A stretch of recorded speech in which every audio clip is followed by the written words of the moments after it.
Good afternoon, everyone. We come to you today with heavy hearts after yesterday's events at our nation's Capitol building. While it is every American's right to assemble and protest, violence is not the answer, and we condemn such actions. We ask that everyone pray for peace and work toward that end.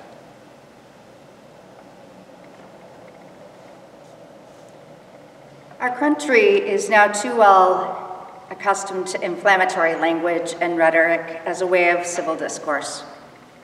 May the violence which resulted from this lead to an end to such speech, as we believe there is a better way. We call for respectful conversation when we are encountering those with whom we disagree. As Christians following the way of Jesus, we must continually seek to fashion our words and our conduct after the great commandment, to love God and love our neighbor. This is an instance when our words and our actions can effectively turn our hearts to God's good and gracious will. Throughout history, Christians have adopted the entire spectrum of political persuasion. This is good and healthy, both for our nation as well as the church. It is also a necessary truth that as Christians, our allegiance must always be first, foremost, and primarily to Christ and Christ alone. When all else flows from our relationship with Christ, we find a certain unity, even in disagreement, found nowhere else in human experience.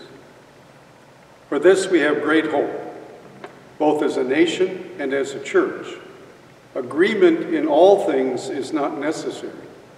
Working together is. As both the U.S. Senate and House of Representatives reconvened last evening, the world witnessed a refreshed spirit of cooperation and unity. We pray this continues into the future, and our hope is for people of the church to model this spirit. Finally, our prayers continue for this nation, for all of our elected leaders, for our senators and our representatives, for President Trump, and for President-elect Biden.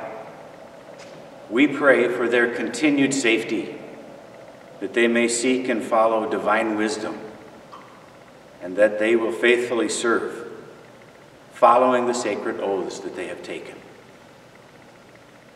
May God's blessings and peace be with you all.